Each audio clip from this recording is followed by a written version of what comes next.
Hello, my name's Tony and welcome back to Fragdicted. In today's episode, we're going to be talking about the new fragrance from Gallivant Perfumes, and this is called Bukhara. Stay right where you are.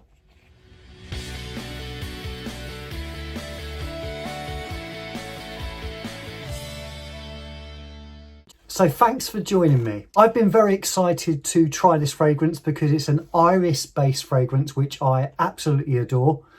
So I couldn't wait to get my nose on this. Because I've previously purchased fragrances from Gallivant, I got this sample in the post, courtesy of Nick Stewart, the brand owner. So thank you, Nick, for sending this out to me. Now, Gallivant are a British brand. They're based in London. They create some wonderful niche fragrances inspired by cities around the world. Now, what I love about the concept is that the possibilities are endless. So when you smell these fragrances, it takes you straight to those places and paints that picture in your brain. So wonderful concept. Now, I just wanted to touch on this. If you're not already aware, if you purchased the Discovery set from Gallivant, this will set you back £25. They will then take that £25 off of a fragrance bottle if you choose to buy one. The bottles are little 30ml bottles, which I think are fantastic. I've got so much juice behind me, I'm never going to get through it all. So a 30ml bottle is perfect. And let's face it, if it was a 50ml or 100ml, the price point would be a lot higher. This puts it into an affordable niche category. Which suits me down to a gram because I am cheap. The presentation are gorgeous. As you can see from behind me, about there, I have already purchased 3 fragrances from Gallivant. The ones that I felt that were my favourite were London, Istanbul and LA. Will this stack up against those? Let's get started on the fragrance. Now, I think this fits perfectly into the lineup. And the reason for that is because it is different to the rest of the range. All the fragrances are quite unique, as is this. I've not smelled anything like it before. Somehow though, the magic of Gallivant, that magic DNA that I think I recognise in them all so far, is certainly in this. I think they are very thoughtful, classy, subtle, and I think they're really unique and beautiful. So when would I wear this fragrance? I think this would be perfect for spring or summer, but especially spring. This opens up with a bright green zingy floral. That zinginess settles very quickly and then the pear comes through. It is bam, it's there. It is definitely pear, very photorealistic. But it's not that sweet synthetic candy-like pear that you get in other fragrances. I did a review recently of a fragrance from strangers called Kira Kira. I'll leave the card up there. That was very synthetic and it was like a pear drop note in it. This hasn't got that type of pear in it. It's a more fruity, realistic feel to it. The best way I can describe it to you is it's like a pear tree. It's like standing under a pear tree. So this fragrance could have been called Under the Pear Tree. Has that been done before? The reason I say it's like a pear tree is because you get that woodiness and you get that greenness from the leaves or the greenness from the pear peel, as well as that juicy, realistic note of the pear itself. Then in kicks the iris. And the iris is the main feature, I think, throughout the whole wear-in. Now, this has been said before in the wonderful review that Chris did of the fragrance, but he noted that it wasn't that sort of lipsticky vibe. Now, without trying to copy him, and I'm not, I get the same thing. It's not got that lipsticky note that you get in other fragrances, which I love, by the way. It's not got that. It's also not got the root, the buttery smell of orris either. What does the orris smell like? It smells like the flower to me. It smells like the petals, and it smells like maybe what the pollen would smell like of an iris flower. Now, this may be because it's mixing with the jasmine, which gives it that floral note, but that's what I get, this really bright, vibrant, flowery note, but unmistakably iris. It goes a little powdery, but I think that is the musk playing a part in it too. So it starts off with this bright, fresh, zingy opening.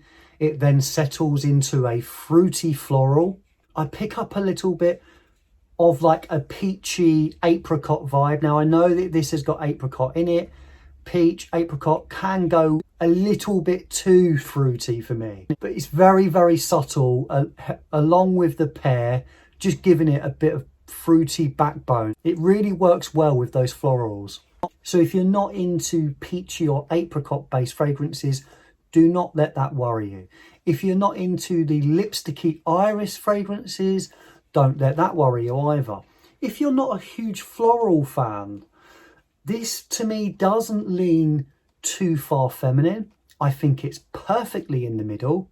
And I believe the reason for that is the sweet spice. There is this hint of sweet spice that comes through. It's not there in the opening. I don't get it in the opening, but as it settles on the skin, the sweet spices start to come through. Now, I think they're an important part of the fragrance. Now, it is named Bukhara after all. I love saffron in fragrances. It gives it that air of quality and sweet spice that I just love. Speaking of Bukhara, let's take you on that little journey through the city.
So now we're moving into the dry down, and that dry down has a hint of woods, but it's mainly amber and musk. The musk gives it that really clean, almost powdery, soapy vibe to it. It's a very clean, fresh fragrance.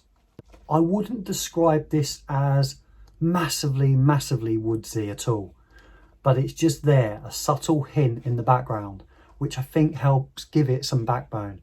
The fragrance performs very well on me. It projects very well for the first hour or two. It settles down then quite close to the skin, but if you spray it on your arms and you're moving about, you get lovely wafts of it. and I get that for quite a few hours. The performance on this isn't an issue at all. Would I recommend this? I would. I've heard lots of fragrance reviewers put it amongst their favourites. I can see why. Personally, I don't like it as much as, say, Istanbul or LA, but I would definitely own this and put it in my collection for sure. So I hope you enjoyed my review on this. I hope you got something from it. If you did, would you mind hitting the subscribe button for me? It'd be amazing if you could do that.